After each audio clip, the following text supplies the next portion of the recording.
Welcome back to Next Step Career Corner, the show where we can pull back the curtain on what leadership really looks like beyond titles, resumes, and boardrooms. Today, I'm joined by Shannon Keenan, the Chief Financial Officer at Artemis Factor, and a leader who has navigated the C-suite while raising three kids, now ages 21, 18, and 14. In this episode, we're going to talk about what it truly means to lead through the seasons, how motherhood shaped her leadership style, what she's learned from the different stages of parenting and career growth, and how she's redefined success over time. If you've ever wondered whether you can be fully present at home and fully impactful at work, this conversation is going to speak to your soul. So let's dive in. Hi, Shannon. Thank you for being here. Hi, Stephanie. So good to see you. Thank you for having me today. Oh, I am so excited about this conversation. But before we dive in, give our listeners an overview of your career path. Tell them a little bit about you. Yeah, so Shannon Keenan, thank you for the introduction. I think many of us, as we're getting, it's crazy, at a different stage in our career. I started off as a scientist, as a bench scientist at Merck and Company, working on the hepatitis B vaccine. And then I took a little pivot. I went back, I got my master's in information science. Many moons ago, I kind of saw that how data was starting to kind of relate to everything. So I got my MBA in information sciences, and then I moved into it's called a business partner role at GSK, which kind of sat between the business, the scientists, and IT or tech. I worked there several years, took a jump over to commercial, which was interesting, almost like a different company. But, still within GSK. And about 6.5 years ago, like all companies, GSK was going through a change. There was an opportunity to stay or to go. Decided to kind of take that leap of that scary jump or leap of faith, a little betting on myself and two other partners, left to start Artemis Factor, where we do project management consulting for pharmaceutical. Majority of our team, around 95%, are former pharma. So work with large pharma and biotech on implementing strategy and pulling that strategy through to execution. That's amazing. That's amazing. And I hope everyone sees sometimes jobs are not linear. Sometimes it's not straight up the ladder, right? You might have to take a jump to the left or to the right or a little bit skewed, and it comes about, and the story through that is super interesting. Yeah. Would 21-year-old me, Shannon, think that I was, going to be a founding partner of a company at, my late 40s? No.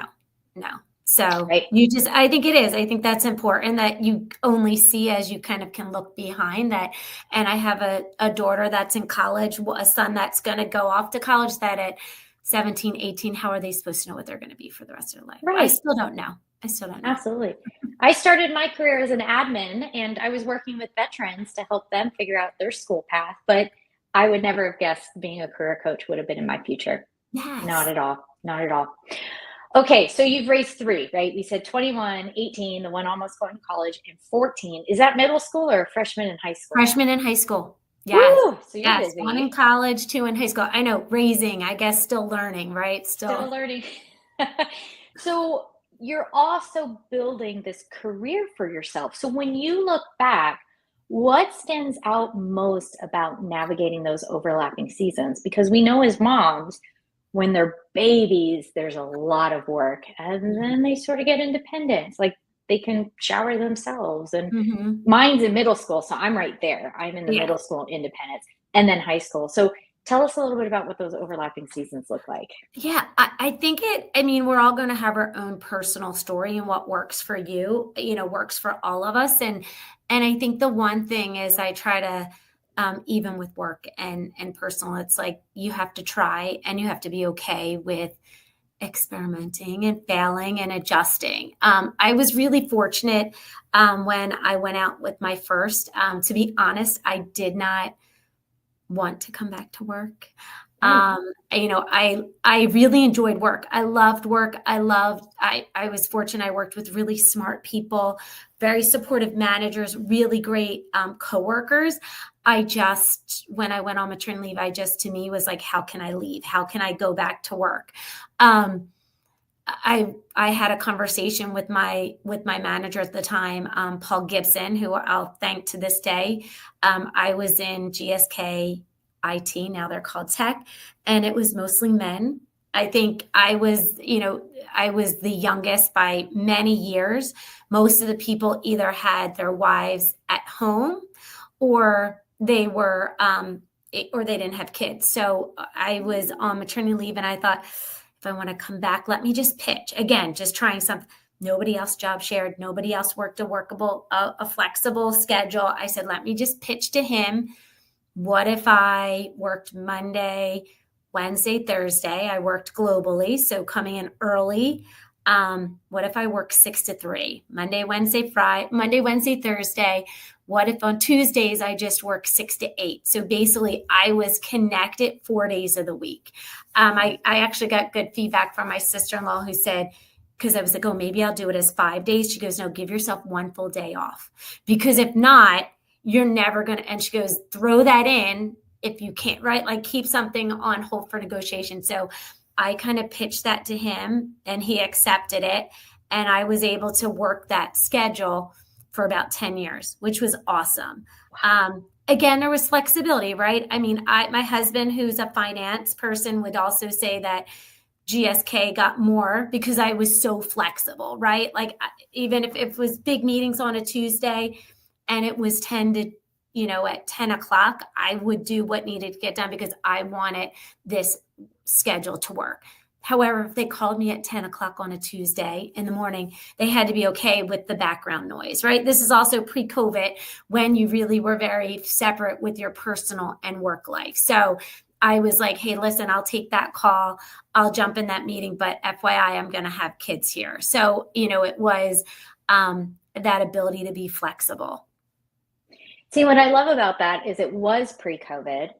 I would say now, if you were my client looking for a work schedule like that, we would talk about it as if, oh yeah, this is very, very much a potential.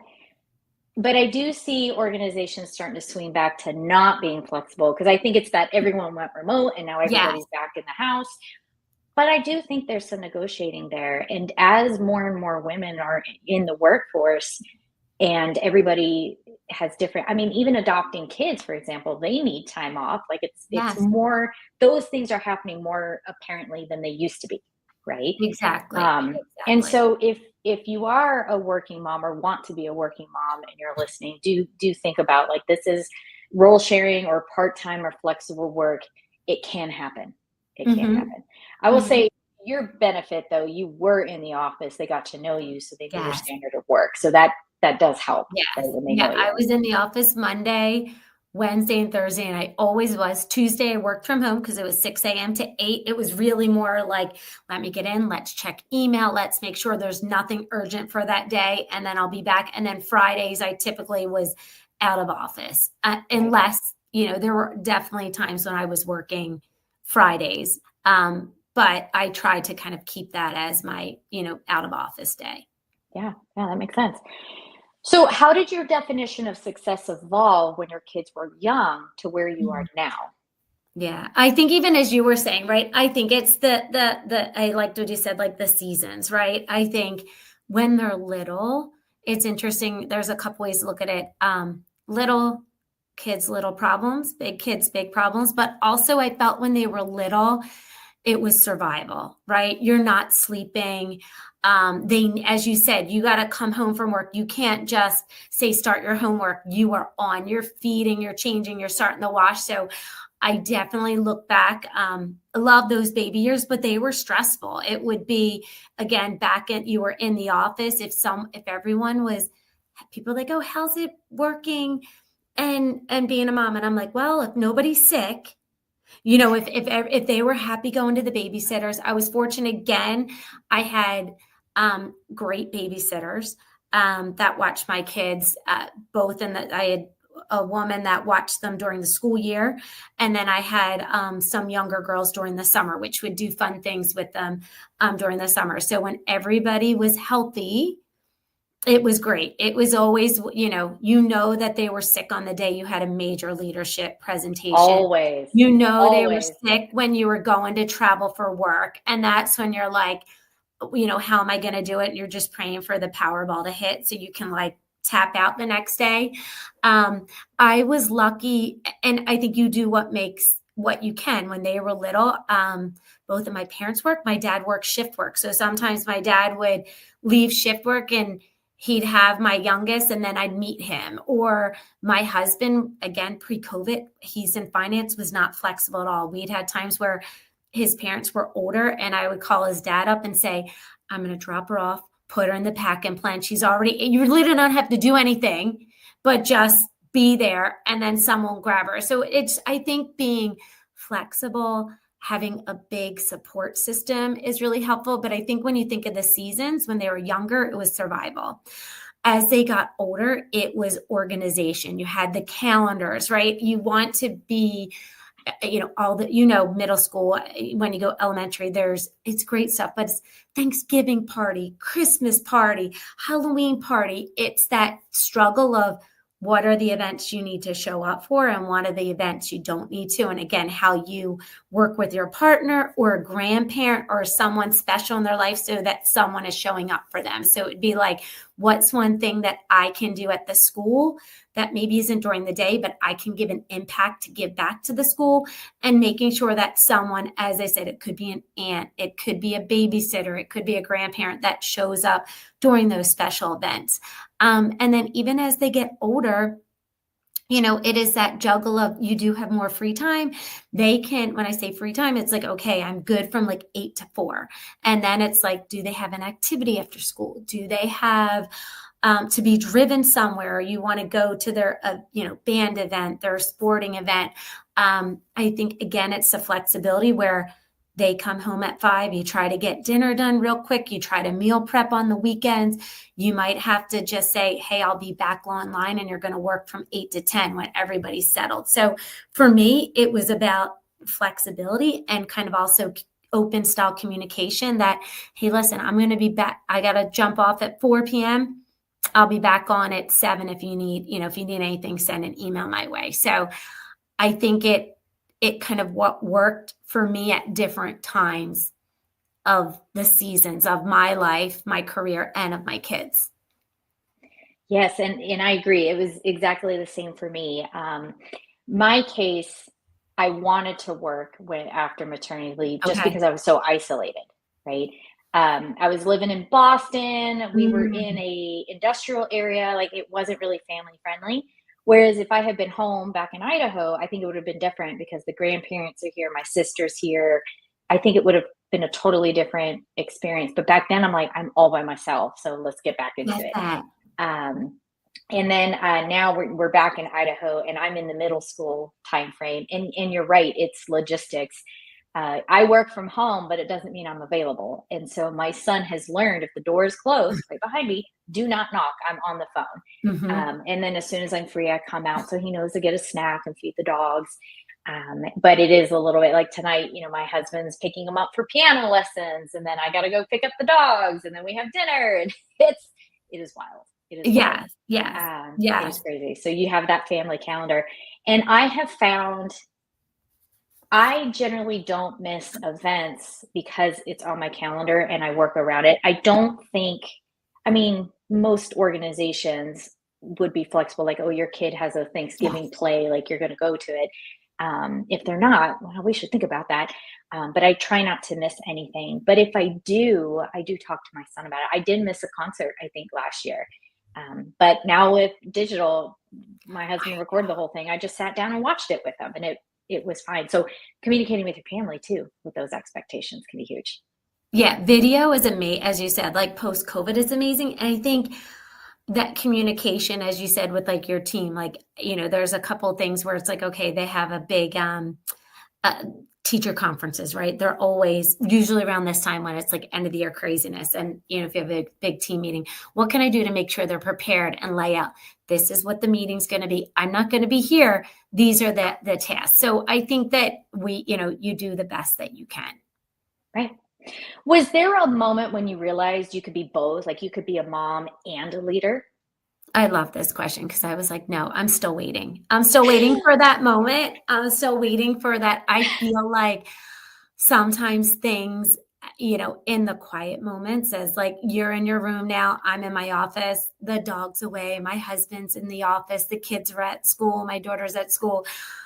A moment, probably 30 minutes right now, but then probably in 30 minutes, I'll get a text from my daughter, the college one about something that she's studying, or the young one that where's the brother at that's picking her up. So I still haven't found that moment. I think a lot of times I feel like if I'm rocking it in the mom world, I might be not on the top of my game on the work side. And if I'm killing it on the work side, I've had to leave some things kind of slide a little bit on the mom side. And I think it's just giving yourself a little grace, and, that, you do your best to try to make sure that things are moving forward. And it's kind of one of those things like, I'm going to have to let them know I can't make that meeting, right? Because I have a school function.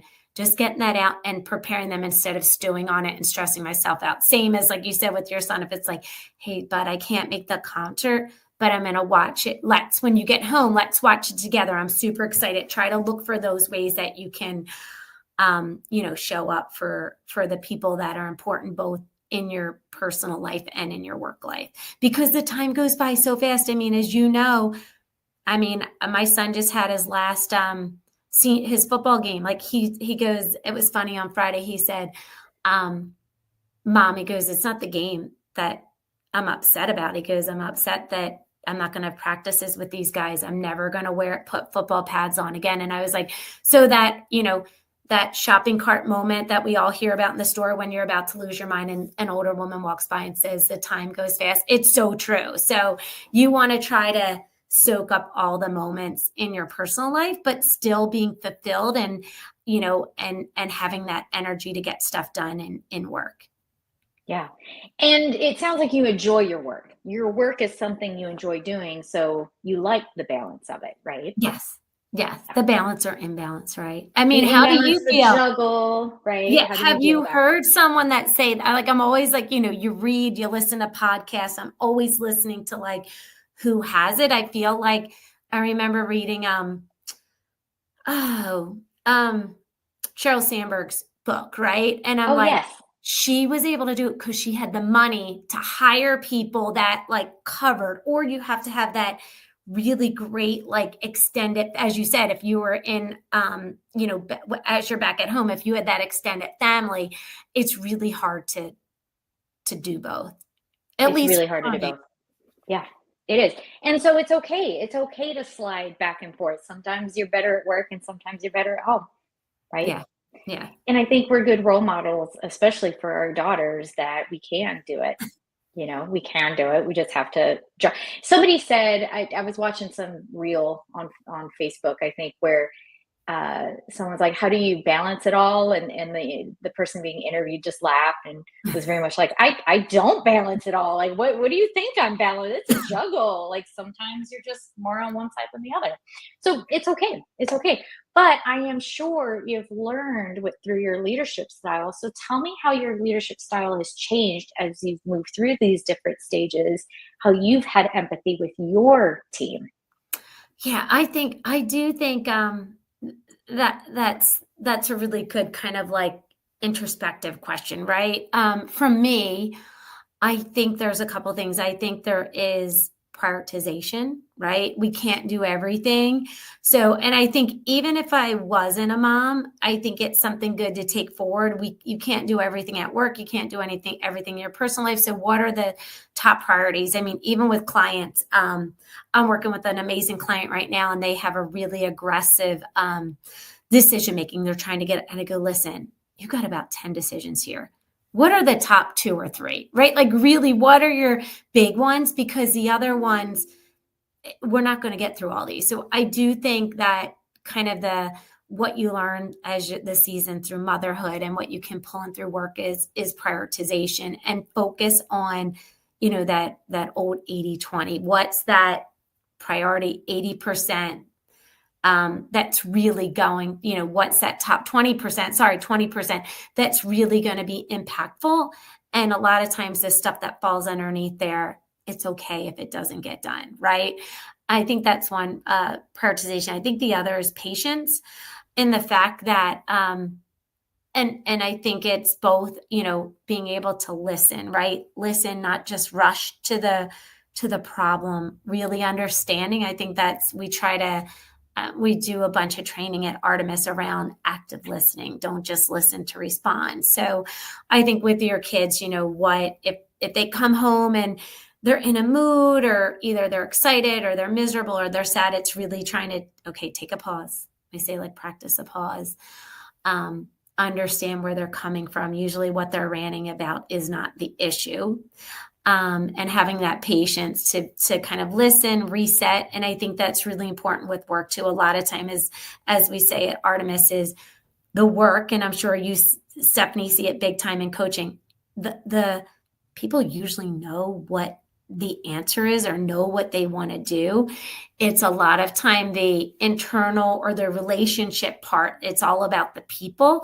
And so how do you meet people where they are, understanding that, hey, you may not get to that vision, but try to keep moving in that direction, right? Are we directionally all aligned? We don't need to have to be 100% all in love with the answer or the direction, but as long as it's nothing ethically or, for me, impacting patient safety or the stock price, it doesn't matter, right? Like, so just be patient, understand where the team wants to go and what they need to do to get there. So at least for me, I feel like it's the prioritizations and the patience.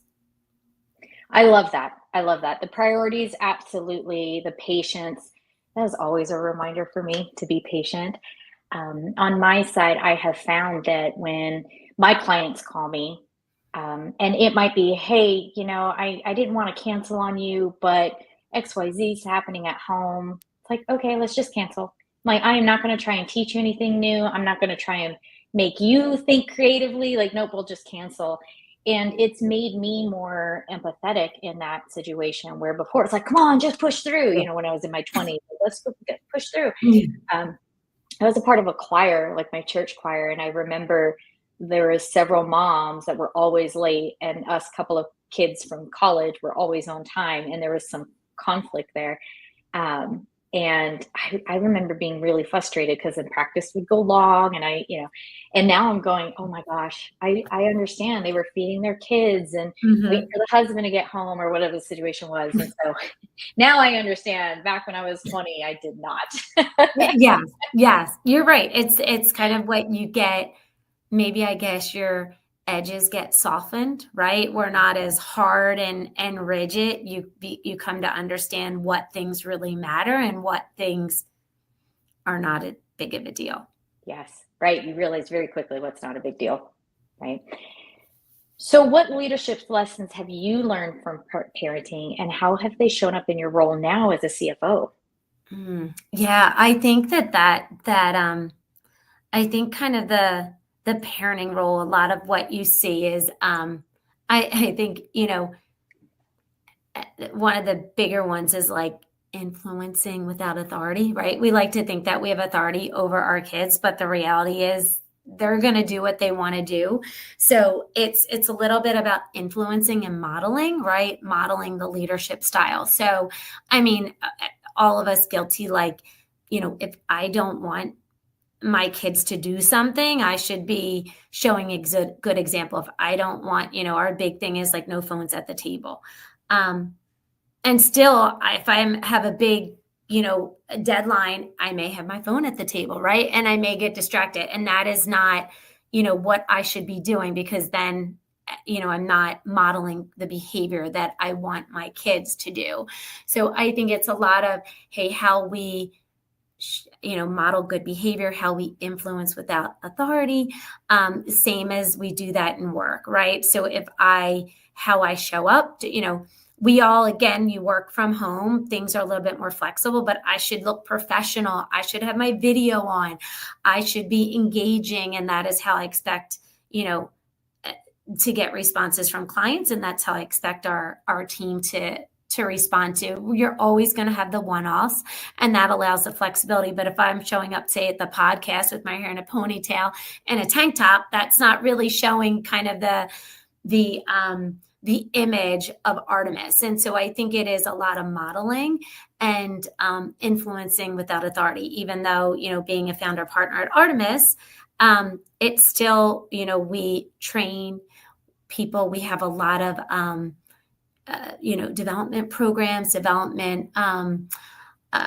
ways for people to learn and to grow, but still you have to show up well as a leader. I love that. So let's touch on boundaries then, because we've talked about flexibility. We've talked about really it's more of a juggle than a balancing trick. There are many, many women specifically who struggle with boundaries. Any advice about that? Yeah, I still struggle with boundaries. But I think for that, what at least I've seen, and I think it's a little bit hard too with being a founding partner, right? We try to, we just had our founders, we gave a founders day off last Friday. We kind of laughed a little bit. We pushed with our head of operations and people like, you guys should not be working. Tara, Kat, and I were working, right? So we're the worst with like boundaries. We're working, but we do try to say, I go, listen to our head of people. If you're out, I don't want you to respond to email, because by doing that, you are the people, you're the one that people are looking for the culture. Put something, if for your mental, you need to get that email out, set it that it gets sent when you return, right? Like that's that night before you return. If you start, and this was even one early in my career with, again, aging myself back with pagers when I was in sales. My first manager was like, listen, do not immediately respond. Don't let it go on, but however you respond, that is the expectation. If you're going to immediately respond every time you get a page, then that's the expectation. If you respond every hour, right, then people are going to, or if you're like, hey, I'm going to check my email or my text at 9 and I'm going to check, then I'm going to work, I'm going to check at 12 and I'm going to check at 4. People then will have the expectation they're going to hear back from me, but it's not going to be immediately. And again, you need to prioritize because certain texts or emails are more important. We do try to, at Artemis, we really do try to, as part of our culture, we have, pretty flexible PTO, but we really push our team to take time off. And that means blocking their calendar, do not respond to emails, do not respond to texts, to really be able to log off so they can reset, recharge, and, come back excited. But it is something that I do struggle with. I think when I was the part-time and even when I go out, I do kind of put like, hey, I'm going to be out of the office. I'm not going to respond. And I really try not to respond unless it is an emergency and, delegate. If I'm not there, then Kat can pick it up or Tara can pick it up, and only for true emergencies. But I do think the boundaries is something that I struggle with. And I think a lot of other women do. Yeah. But I love that advice. When you start, try and set those boundaries right away so people understand your time, like how you're going to balance that time. I even do that myself. Occasionally I get behind on writing projects because a project took longer than I expected, whatever the case may be. So I'll work on weekends, just here and there when my kid is busy. But I don't send them on Saturday. I rarely do. I set it for 8 o'clock Monday. So yeah. They don't get in the habit of expecting me. So if you're an employee, think of you as a business owner, right? If they expect responses Saturday and Sunday, clients and customers will expect responses Saturday and Sunday. Right? Yeah. And I also don't want to stress people out. I feel like sometimes if I get that email, I'm like, but as we know, there's a time for anything, but yeah, you can, there's certain things like that. Like, make sure you put your out of office on. Some people put when they're going to be out in their signature line. So it's upcoming, right? It's just, I think the open transparency, so people aren't taken off guard like, oh, I didn't know you were going to be in tomorrow. It's just like, hey, Monday, if I'm going to be out Friday, just an FYI, I'm going to be out Friday. These are the things I'm going to get done. If you need anything while I'm out, so-and-so can step in. So Exactly. I think that communication and just kind of, taking that planning time so that you're prepared and no one's taken off guard. Right. Right. Absolutely. So how did your kids see you when they were growing up? Did they ever mention, or did you ever talk about you being a professional? I think, it's, and again, I think everybody has their own. I went right back to work. So it was interesting. I always worked. I had that flexible schedule. My kids did not, there was definitely a stage where they didn't mind going to babysitters. And then we did go through the tough time where I don't know if your was like, hate it going to, and I knew they were having Hmm. fun. Like I knew the babysitter was super nice. They had older kids. It wasn't like it was big where they hate it. And I felt like that was worth, why do you have to work? Nobody else mom's works, right? I'm sure everybody else's mom is there. Why, so I think that was always the struggle to kind of have that message. Like, listen, you're getting to do fun things. Mom is getting to do fun things. And then, really taking the time to flex that, when I was there, being present, so, I think I probably with the first, and you learn with the third, I think with the first, I was like scheduled mania where it was like, I'm off Fridays. We're going to do making music. We're going to do gymnastics. We're going to do, every little thing under the sun because of the mom guilt. And then by the third, I'm like, they're happy just to like hang out. We'll go for a walk. We'll go to the park. Again, I think it was, as you get more comfortable and secure with yourself, you kind of learn that. But I really would, always kind of say, hey, mom and dad work. We enjoy work. We miss you, but you're having fun. And when we're together, we're going to do this on Friday. And that's why I was lucky to have those kind of like most of Tuesday and all Friday where I would make sure that, we were doing something fun. And my husband and I flexed our schedule. So I worked early. I was in the office at 6 and I would leave by 3 and he would go in a little later in finance. So he would drop off and he would come home later. So that's the thing. Like he wouldn't get home till 7 or 8, but he was with them in the morning. So we also kind of flexed our schedule so that for us, they were with one of us as much as we possibly could have them. Yeah, that was the same with us. I remember going in early when I was in Boston, and was commuting. I would go in early. My husband would go in late, and then he'd come home late. But yeah, that mom guilt is kind of interesting because I had the same episode with my son. He started complaining about me working. He was fourth, fifth grade. Mm-hmm. And I don't know where it came from because he sure wasn't asking dad to like not work. So I don't know where he gets it from. I don't know if it's because there's more moms volunteering at the school. Maybe. But I do find that gender thing being interesting because he sure didn't ask his dad. And, No. it was always mom. Well, mom. I know. Why are you Yeah. working? Why do you have to work? Nobody else's Yeah. moms work. And I'm like, well, a lot of moms do work.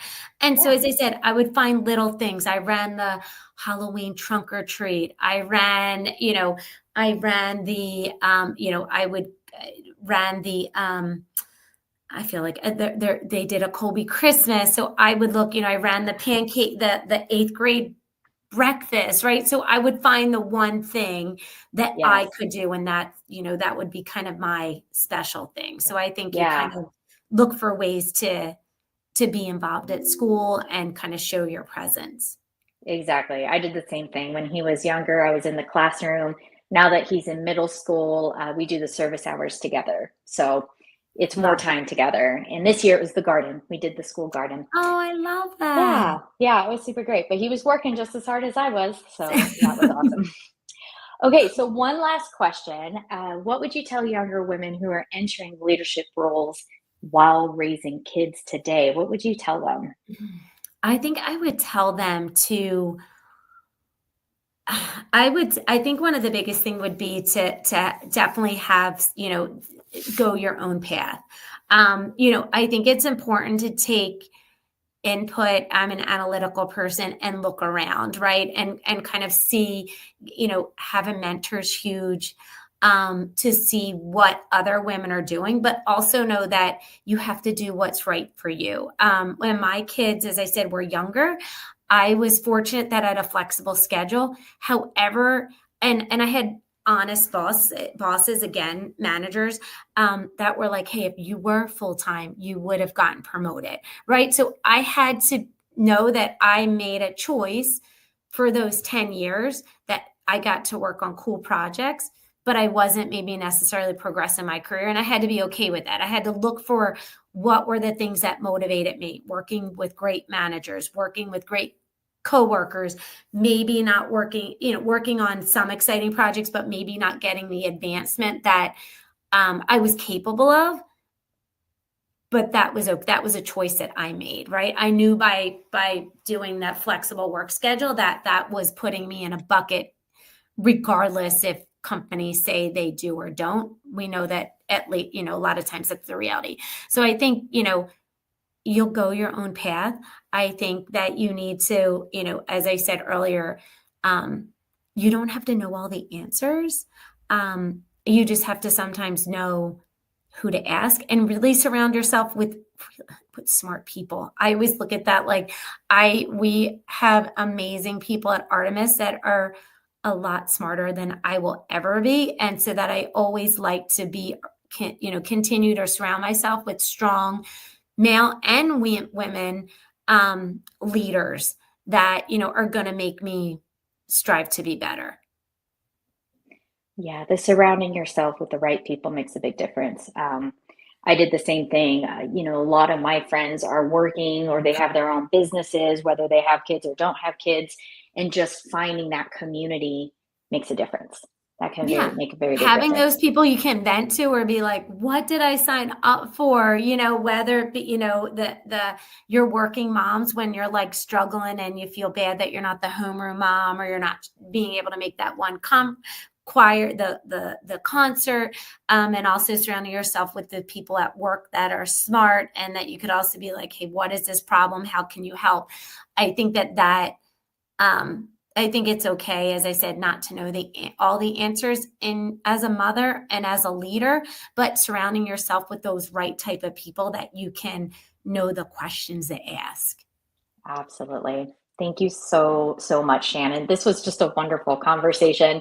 I hope all of our listeners, especially those that are working parents, learned a little bit. You're not alone. You probably just have to ask your buddy at work, see what they're doing, because we're all in it together. Exactly. Thank you so much, Stephanie. It was great to connect with you. Thank you for joining us for this powerful conversation with Shannon Keenan. Her story is such an important reminder that leadership isn't a single moment. It's a journey shaped by seasons, identities, and the people we love. If this episode resonated with you, share it with another woman leader or working mom who needs encouragement today. And if you haven't already, make sure to follow the show so you can never miss an episode.